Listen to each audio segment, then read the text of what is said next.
मानवाधिकारों की सार्वभौमिक घोषणा में नेक्स्ट है आर्थिक अधिकार। आर्थिक अधिकारों की श्रेणी में जो अधिकार रखे गए हैं उसमें फर्स्ट है संपत्ति का अधिकार। इस घोषणा में यह व्यवस्था की गई है कि हर व्यक्ति को एकल रूप में या दूसरों के साथ मिलकर संपत्ति रखने का अधिकार है और किसी व्यक्ति को राज्य अपनी मर्जी से उसकी संपत्ति से वंचित नहीं कर सकता।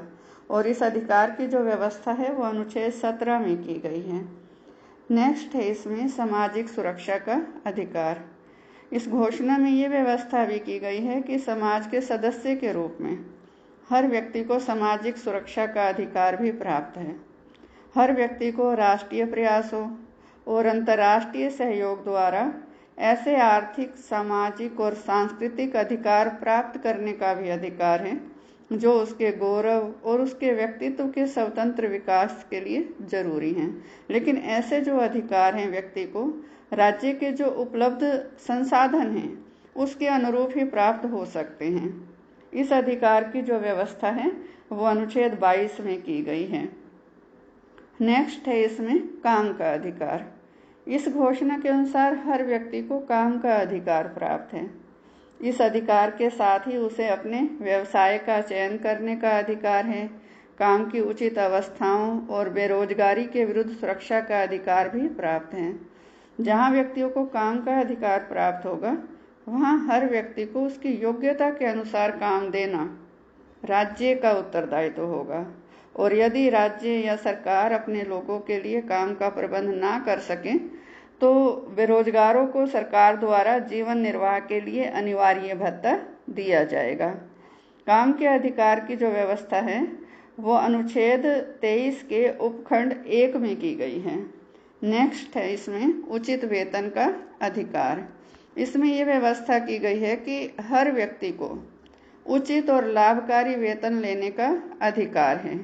इस वेतन की मात्रा उतनी अवश्य होनी चाहिए जिसके साथ वह अपने और अपने परिवार के जीवन को मानवीय गौरव के अनुसार जीने योग्य बना सके। यदि वेतन व्यक्ति को कम मिल रहा है, उसके काम के अनुसार जो वेतन दिया जा रहा है वो उचित नहीं है, उससे उसकी आवश्यकताएं पूरी नहीं हो सकती, तो ऐसे में राज्य या सरकार द्वारा जो सामाजिक सुरक्षा के अन्य साधन हैं उसके द्वारा या उसके माध्यम से वेतन की कमी को पूरा किया जाना चाहिए। इस अधिकार की व्यवस्था अनुच्छेद 23 के उपखंड 3 में की गई है। नेक्स्ट है समान कार्य के लिए समान वेतन का अधिकार। इस घोषणा में कहा गया है कि प्रत्येक व्यक्ति को एक समान कार्य के लिए एक समान वेतन का अधिकार प्राप्त है। वेतन संबंधी किसी व्यक्ति के विरुद्ध किसी भी तरह का भेदभाव नहीं किया जा सकता और इस अधिकार की व्यवस्था अनुच्छेद 23 के उपखंड 2 में की गई है। नेक्स्ट है इसमें व्यापारिक संघ बनाने और उसमें शामिल होने का अधिकार।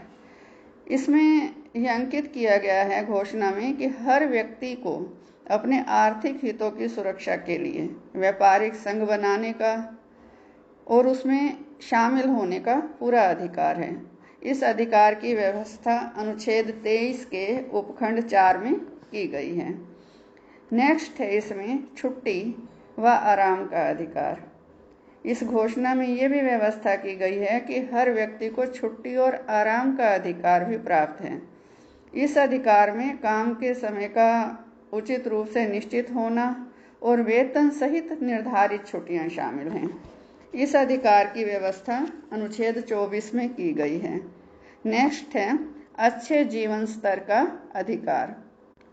इस घोषणा के अनुसार हर व्यक्ति को ऐसे जीवन स्तर का अधिकार है जो उसके और उसके परिवार के कल्याण के लिए आवश्यक हैं। ऐसे जीवन स्तर के लिए व्यक्ति को अच्छा भोजन, कपड़ा, मकान, चिकित्सा और अन्य जो सामाजिक सेवाएं हैं वो प्राप्त होना अनिवार्य है। और इसके साथ ही बेरोजगारी, बीमारी, विधवापन, वृद्धावस्था और आजीविका की कमी वाली जो अन्य अवस्थाएं हैं उनमें व्यक्ति को सुरक्षा का अधिकार प्राप्त होना आवश्यक है। माने इन सारी स्थितियों में जिसमें व्यक्ति अपने जीविकोपार्जन के लिए असक्षम है तो राज्य व्यक्ति को सामाजिक सुरक्षा और आर्थिक सुरक्षा प्रदान करेगा।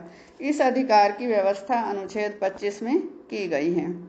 नेक्स्ट है इसमें माताओं और बच्चों की विशेष देखभाल। इस घोषणा ने यह व्यवस्था की है कि माताएं एवं बच्चे विशेष देखरेख और सहायता के अधिकारी हैं।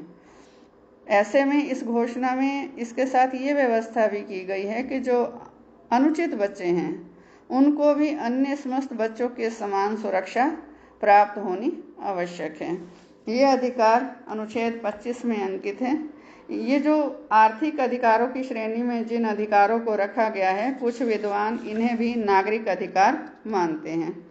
नेक्स्ट है इसमें राजनीतिक अधिकार।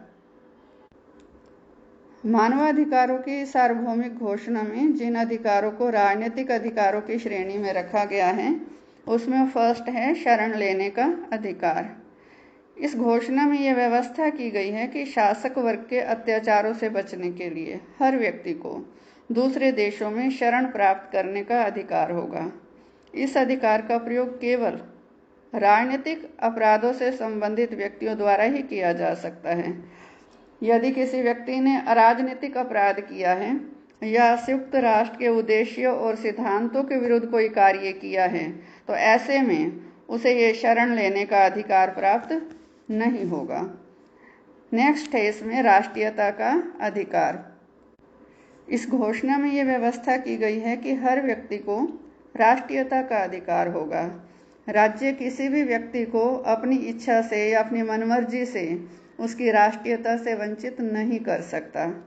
यदि कोई व्यक्ति अपनी राष्ट्रीयता बदलना चाहता है तो उस व्यक्ति को राष्ट्रीयता बदलने के अधिकार से भी रोका नहीं जा सकता। इस अधिकार की जो व्यवस्था है वो अनुच्छेद 15 में की गई है।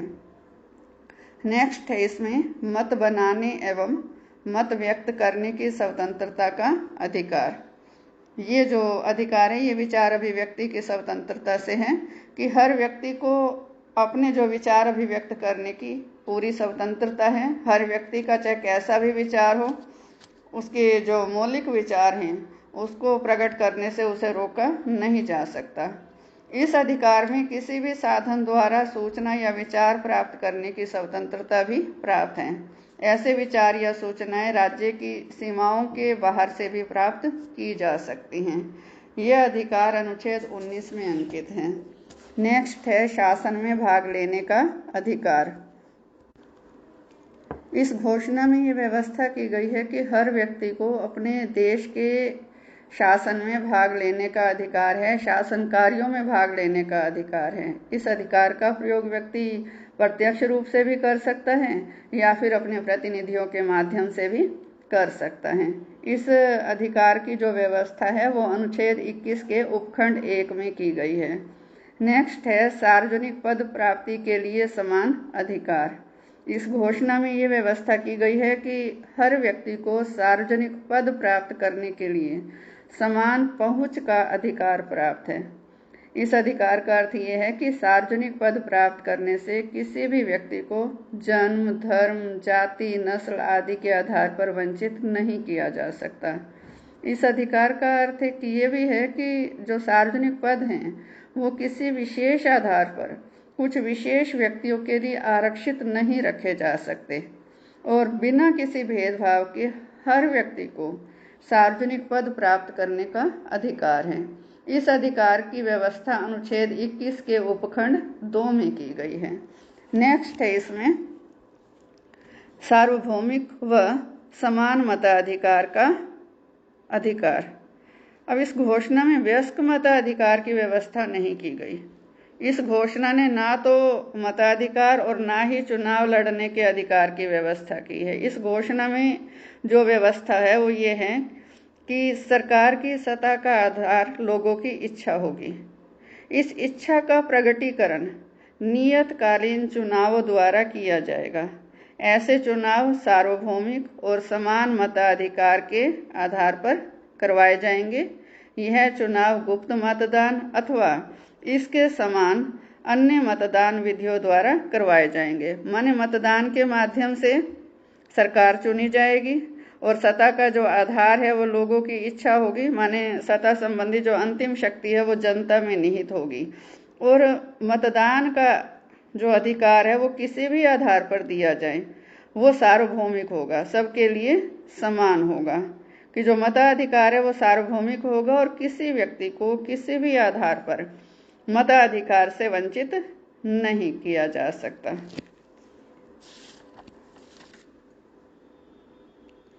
इससे आगे की जो व्यवस्थाएं हैं उन पर हम चर्चा करेंगे। धन्यवाद।